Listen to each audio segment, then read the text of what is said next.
conference with Thomas Hofleder from the University of North Carolina at Capitol Hill.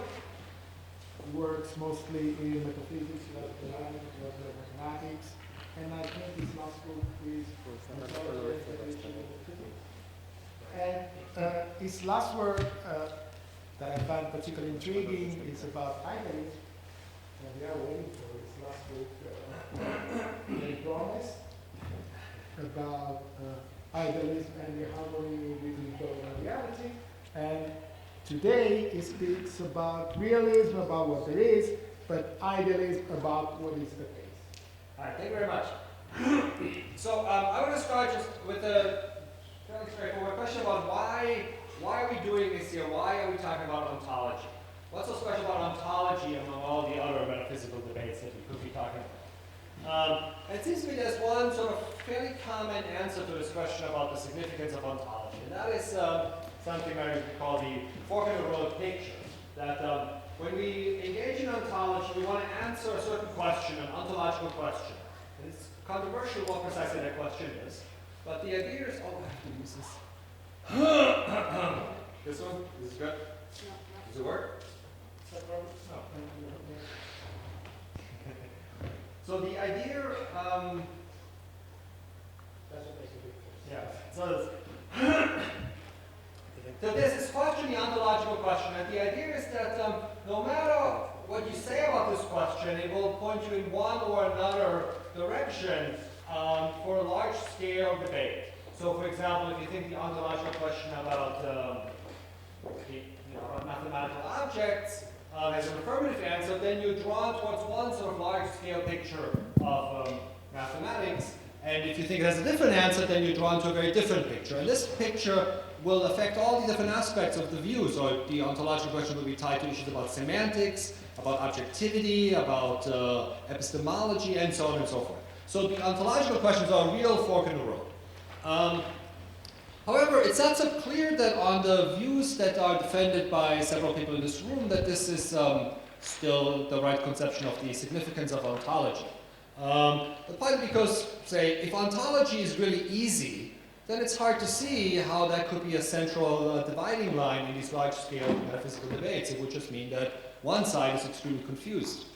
Similarly, if ontology is about what's fundamental, it's not so clear that that would affect issues about epistemology, objectivity, semantics, and other things. Now, my own view, for what it's worth, is that this is essentially the right picture of the significance of ontology. That the ontological questions are closely tied and central to sort of large-scale philosophical debates. And that's partly because they're not easy and they're not about what's fundamental. However, I don't really want to talk about this part of the significance of ontology. That's a debate that's sort of fairly widely known, and it's all about numbers or properties or laws of nature or something about some other metaphysical domain. But rather, I want to think about the significance of ontology for another debate. A debate that's not really carried out too much, partly because I think most people have a view about it. I think that it's clear what the answer is. But I want to suggest that maybe this is not so clear and there is something more to be said about this. And this is the connection between ontology and what we can call the big question. The big question is a question not about numbers or properties, but about human beings and about their significance in reality overall. So the big question is the question about whether or not human beings are metaphysically central in reality overall. Are we metaphysically special? Are we not just the ones who carry out the metaphysical theorizing, but we ourselves should be part of what this theorizing in metaphysics is about, in that any metaphysics that leaves out the significant role of human beings would really be missing something. And there is a connection. So I take it the standard view on this is, it's controversial, let's say. But many people would say, put it more neutrally, that the answer is likely no, that we're not special. But there's one way in which you can motivate the metaphysical centrality of human beings in the world overall via ontology, namely via a certain conception of ontology, where the idea is that the ontology of the world is not just there. It's partly due to us that what's in what, let's say what exists, if you take us to be concerning the ontological question. And it's because of the connection between what there is and us human beings, say how we carve up the world in, say, some sort of conventionalist picture or some version of this, that we become central in reality because the ontology of the world is a crucial aspect of it. And so our place would be not just those of the theorizers, but also those that affect the domain that we're theorizing about. Okay, so how might it be that we're special? So I mentioned conventionalism is one way in which this could be, where the centrality of human beings is tied to the ontology of the world, and a conventionalist version is true, where in some sense how we carve things up determines what the ontology of the world is like. So in this case it would be that our employment of concepts in how we carve it up, a certain aspect of our mental activity will be metaphysically central to reality. And this sounds like a version of idealism. It sounds like a version of idealism in that our minds somehow are centrally involved in the ontology of the world. And I think this is the right description of it, that this would be a version of idealism, and that's the kind of view that I want to look at in this talk. I want to look at whether or not there is a defensible view that we are metaphysically central to the world via the ontology or otherwise. And in particular, what place ontology might have in a defense of a version of idealism that would give centrality to human beings. So let me just put some terminology on the table. So by idealism, I simply mean the view, so idealism broadly understood, I simply mean the view that minds are metaphysically central to reality. That leaves open a number of different ways in which how they might be central. They could be central because, say, they constitute the ontology of the world, or some other way. It could be that the world itself is mental or not. There's a number of different options that are on the table. Okay, this is just broad idealism. That's about minds in general. Any mind would do in this case. So it could be a divine mind, it could be a human mind, and so on and so forth. Strong idealism is the view that not just minds in general, but human minds in particular are metaphysically central to reality. So strong idealism is one that's relevant for the big question, and only strong idealism. We're wondering about the place of human beings in the world. Strong idealism would guarantee that we would have a central place, a metaphysically central place in the world. And strong idealism would in some sense be a third answer to the question of this big question, with the first answer being the standard form of naturalism, which holds that the big question has a negative answer. We are not central, we are simply more of the same, some standard matter just arranged in a complex way. And the second standard answer, a form of theism, which answers the big question affirmatively, saying that we are central to the world, partly because of our connection to a divine being, say a divine being that created the material world with us in mind, as a second option. These are the two well-known options, and I want to explore a third one, idealism that holds that we are metaphysically central to the world, strong idealism, because there's a close connection between our minds and reality itself, and that this close connection must be brought out in the ultimate metaphysical story or leave something important out. And that would guarantee that we would be central. That once you tell the story of reality overall, the overall metaphysics of the world, you gotta mention human beings somewhere in the main text, or leave something important out. So the question will be, could any version of idealism of this kind be true? And what reasons might we have for this? And what role might ontology play in a statement or defense of a version of this kind? So to put up a distinction, we can say that as it's frequently done, you can say the notion of reality could be understood in two different ways. Reality as the totality of things, or reality as the totality of facts. Reality as all there is, or reality as all that's the case. And with this distinction in mind, we could argue that idealism might be true concerning one or the other of these two aspects. So it might be that we are central for reality understood as the totality of things. That we can call ontological idealism. And in particular, we're only focusing on strong forms of idealism, that argue that human beings are central. Or alternatively, reality understood as the totality of facts. If we are central to reality understood that way, then we can call this alethetic idealism. Alethetic idealism holds that human beings are metaphysically central to reality understood as the totality of facts. So this distinction, is, let's say, legitimate, but maybe not very helpful. So, because you might think that if idealism is true at all, it's likely going to be true for both of them. In fact, the standard way in which you might want to defend idealism goes via ontology towards possibly all the way to alethetic idealism. So the thought that, let's say on one sort of, caricature version of idealism, there's something given to us that we carve up into the ontology of the world, and we do this by employing certain concepts that we have. And by employing these certain concepts and putting this given thing together into one unit, we not just make the ontology, but we also guarantee that our concepts apply to all this, and that what the world is like, not just what exists, but what it's like, is also tied to our minds and our concepts. So the ontological idealism is in some sense prior, and then the alethetic idealism is a consequence of that. And it's, so these two come as package deals. So similarly, there's a close connection, obviously, between what there is and what is the case, in the sense that for everything that exists, there is a fact that obtains that that thing exists, and the other way around, for every fact that something exists, there must be the thing that exists. Furthermore, some people hold that truth supervenes on being, so that what exists determines all the truth. Or, possibly the other way around, that facts themselves are just things, and therefore the facts are part of the reality understood as the totality of things. So these are all options that are on the table, but that suggests that those two views should come together, and that whatever problem you might have with one would carry over to the other.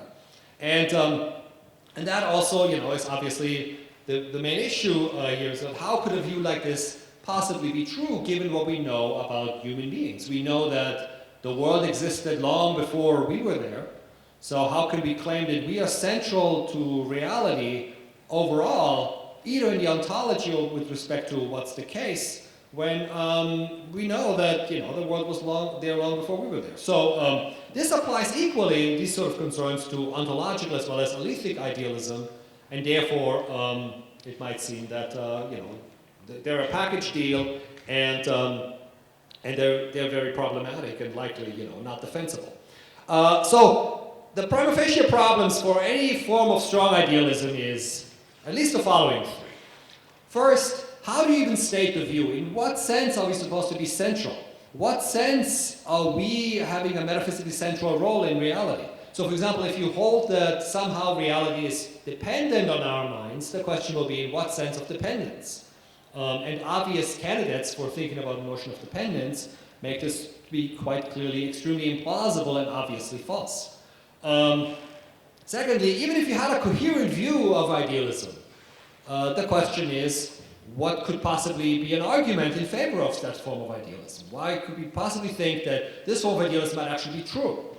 And finally, the three main immediate issues is, how is any form of idealism compatible with what we generally know to be true? For example, that human beings, are only fairly late arrival in the history of the universe. Even just looking at the material world, we've only been at certain limited range, and so on and so forth. There's parts that are beyond what we can even look at, and so on and so forth. How could we claim that all of reality depends on us, if the notion of dependence is employed? Okay, so I want to try to answer these three problems in outline. I want to propose a statement of idealism that makes idealism a coherent view, and then present an argument why this view is true. And then after the argument and the view have been presented, it will be clear that this view is compatible with what we generally know to be true. But the way in which this version of idealism is formulated and defended applies only to alethetic idealism. So the version of idealism that I will propose as the preferred formulation would be one about alethetic idealism, not ontological idealism. And in fact, the view I will defend is one that idealism is not true at all about the ontology of the world, but only about the fact-like aspect of the world reality under the totality of facts. So the standard route towards idealism gets it exactly wrong, I want to say, that it's not that alethic idealism is true via a defense of ontological idealism, but rather ontological idealism is false, but alethic idealism is true nonetheless. All right, so here's the main idea of how idealism could be formulated, and this is via considerations about harmony. So let's take a simple observation. So we're now thinking about reality as the totality of facts. Okay, here are all the facts that obtain.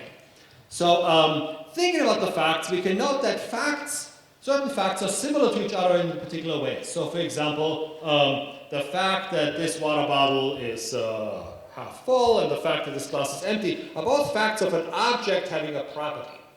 Okay, so we can say, meaning this in as innocent way as possible, that these two facts have an object property structure. They are facts of an object having a property. Okay, other facts have a different structure, there are other kinds of facts, but facts have an object property structure. Now, we also notice that the thoughts or the linguistic expressions that we use to represent these facts have a subject-predicate form. These, they have a particular component of the representation that is the subject term, which is about the object, and a different other component, which is the predicate, which is related to the property somehow. So in this case, where we represent an object property fact with a subject-predicate representation, we have a perfect match between the form of the representation and the structure of the fact. The form and the structure match up perfectly, and then the representation is successful in this particular way. So the question is now, is there an explanation to be given about this correspondence between form and structure? Is there something that would explain why the forms of representation that we have in this particular case matches exactly the structure of the fact that we're aiming to represent? Is there an explanation for this? There's two possible or straightforward ways in which you could think that one of them is explanatory priority over the other. It is because that the fact has the structure it has, that the representations we employ in representing it has the form that it has. This would be a kind of priority of structure over form. Or it could be the other way around. It's because our representations have the form that they have, that the facts have the structure that they have. This would give priority over form over structure. The first one is naturally a realist kind of explanation, and the second one is naturally an idealist kind of explanation. One that gives priority over some mental thing, something representational, over something in reality. So which one of those two should we accept? And the answer seems quite straightforwardly that it's the realist one. There is an explanation about why our representations have a subject-predicate form that arises from facts having an object property structure. And it's simply the following. We encounter a world when our minds form and develop their representational capacities. We encounter a world of objects having properties. The same properties had by different objects, and the same object has a number of different properties. So if we wanted to represent each fact of an object having a property separately, without representing the object with one kind of representation and the property with a different one, it would be very inefficient. We would have to have a simple representation, A for this fact, B for that fact, C for the other fact, and highly inefficiently ignoring this complexity that facts have. So this is a realist kind of explanation. So the facts just have the structure that they have. To effectively represent them, we discovered that we can break these things into component parts, subject for the object, predicate for the property, and then develop a representational system that forms subject-predicate representations. So that's why the structure of the facts comes first and explains the form of the representations that we have. So the realist. And that seems, hard to argue with. But there is something in the neighborhood here that might be more promising for an idealist to distinguish their position and to make a claim about what their view even is supposed to be. And that concerns the following. If you're a realist, you think that the facts are just there and they have the structure that they have.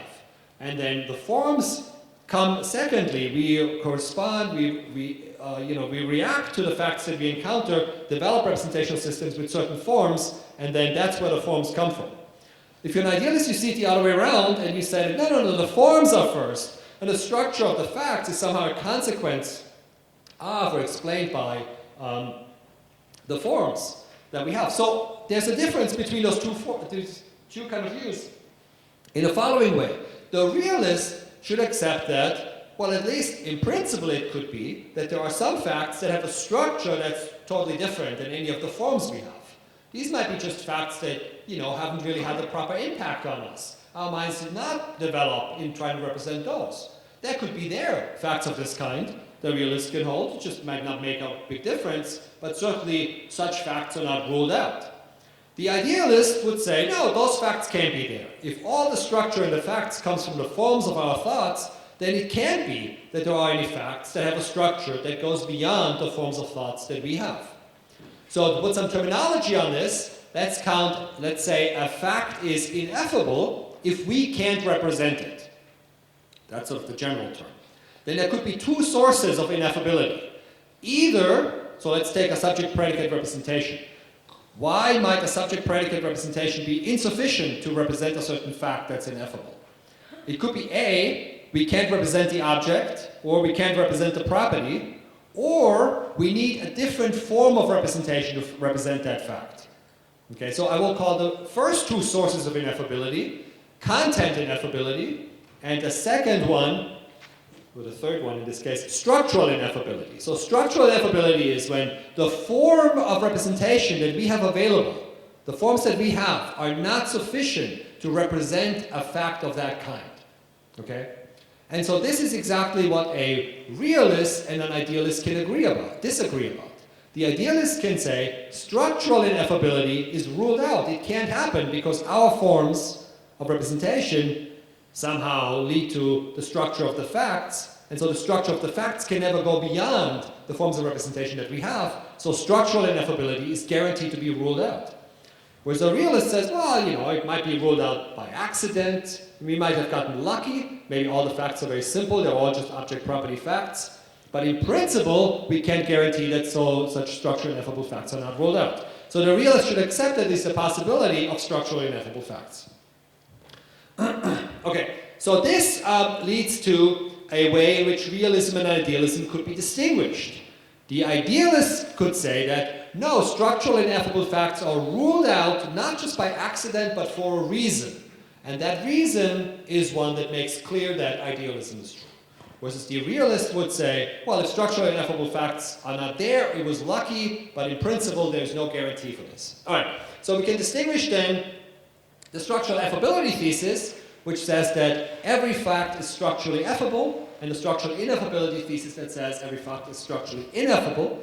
And this thesis, the truth or guaranteed truth of these theses, could be a dividing line between a realist and idealist. The idealist will say that the effability thesis not just is true, but is guaranteed to be true for a reason.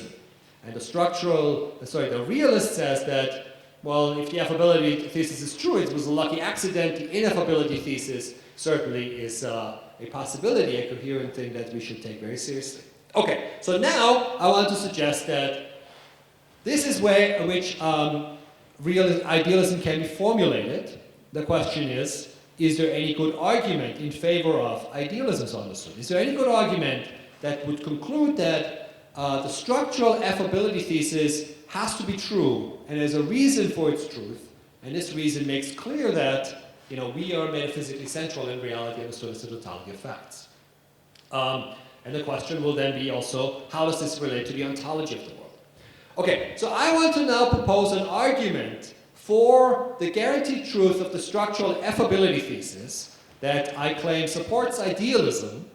And this argument is a bit of an unusual argument in the sense that it takes as its starting point considerations about our own language. So it takes as its starting point some ongoing debate in the philosophy of language and taking sides in this debate and saying that if the debate turns out this particular way, then we can see the structural effability thesis and idealism must be true.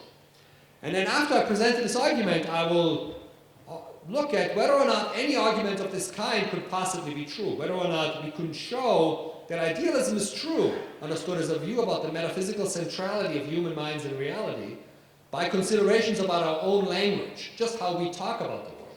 And it would seem prima facie that no such view could be true, but I want to say that, in fact, such a view can be true. All right, so let's look at this issue in the philosophy of language. So this is an issue where reasonable people can disagree, and it's an ongoing debate. But I want to point to this issue and to say what side we're looking at in this debate and how it might lead to the affability thesis and idealism. Okay, so what do we do when we talk about facts? Prima facie, at first we talk about facts with that clauses and other fact terms like the fact that P. So the first question you ask here is, are these expressions referential expressions? Do they have as a semantic function to refer to or denote or pick out some entity, something, the fact? So this is an issue just in the philosophy of language. Some people might think it's trivial because, of course, these are they're fact terms, so they're terms. They're arguments of predicates, so they must be referential. But this would be too quick because we know that other things that can be arguments of predicates are not referential, like quantifiers. They in natural language can be arguments. So the issue is not clear. There are some arguments in favor of non-referentiality, in particular arguments that consider substitution failure, but we're not even going to look into them. One argument that some people think is a quick and direct argument for referentiality is the argument from quantifier inferences. From the fact that P is surprising, it follows that something is surprising, and therefore that must mean that the fact that P is standing for that thing which is surprising, and therefore it's a referential expression. But this also is a little bit too quick because you can argue that quantification in natural language does not always function in this particular way, that it's always about ranging over some entity. So there are well-known examples in the literature on quantification that seem to cast doubt on this, and there's a real debate about how to understand these examples. So for example, things like I need an assistant, it implies I need something, but it's not completely clear how to understand that quantifier in a sort of a fairly straightforward sense, because there might not be anybody that is the one I need. I just might need some assistant, or other. Okay, anyway, so what should we say about quantification in natural language? In particular, how it might interact with fact terms, in particular if fact terms are not referential. So the issue about quantification is sort of a complicated one about natural language, and there's, again, an ongoing debate that reasonable people can disagree about. The best view seems to me to be the following. The view is simply that quantifiers are polysemous. They have different readings, and these different readings have different functions in natural language. These different functions just in ordinary communication. So one of those readings, which I'll call the domain conditions reading, is just a kind of reading that you sort of normally intuitively associate with. There's a domain of quantification, which is just a bunch of existing things, and then you make a claim about that domain when you say something is surprising. You say one of those things is surprising on this domain conditions reading. But there's another reading of quantifiers that plays a role in ordinary communication, and that's a reading called the inferential role reading, where quantifiers are supposed to be placeholders for that sort of, in some sense, contribute minimal information, and that is nicely explicated in a case like, I need an assistant to I need something. It could be assistant, it could be a drink, it could be, this particular marker, could be all an instance of I need a drink, an assistant, a marker, and so on and so forth. And no matter what instance I had there, I can infer I need something, independently of what the semantic function of these particular expressions is. Okay, so an assistant might not be a denotational or referential expression. Nonetheless, it implies I need something, because something can be sort of a minimal placeholder for what was there before. So this can be nicely illustrated by cases of forgetting. So when you knew that Amy needs something, I knew yesterday what it was. I just totally forgot what it was. It could have been an assistant. It could have been this particular pen, and so on and so forth. So in this case, the inferential reading of the quantifier is supposed to take any instance, and the instance is supposed to imply the particular quantifier something. So f of t implies something is f. So this is just the simplest caricature version of this kind of view, where the idea is that we have to distinguish two uses that quantifiers have in natural language. One, make a claim about the domain of things. Secondly, make inferential connections between instances that you might have started out with. And then these two readings are both available. They should understand them similarly to like collective and distributive readings of plural expressions. So, four philosophers carried two pianos, can be understood in a number of different ways. Four philosophers as a group carried one piano and then another, or four philosophers each carried a group of two pianos, and so on and so forth. All these readings are available because the plural expressions have different readings. Similarly, quantifiers have different readings on this particular view. Is this correct? Let's say it's an open question. Okay, so it's a debate about what's going on in natural language quantification, and who knows, what the details are in the end. So it's one of the things that should be on the table. So looking at this now, suppose we'll accept this stuff for a moment at least as one of the candidate views. Then we can distinguish two sort of general conceptions of what we do when we talk about facts.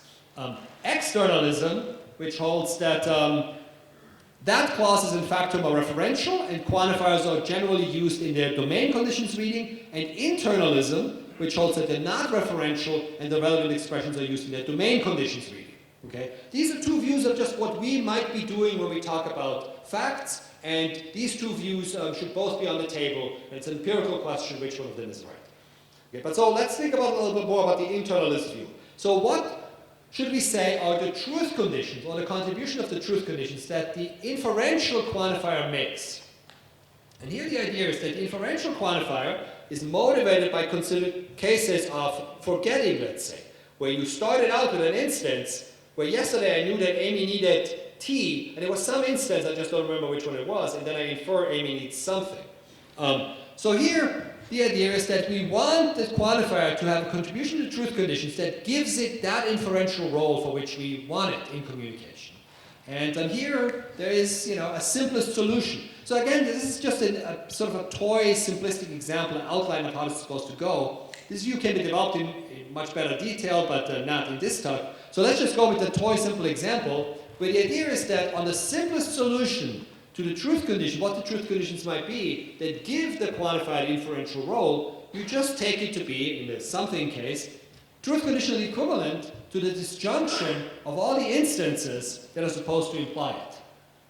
Okay? So these will be all the instances that you might have started out with when you knew what it was that Amy needed.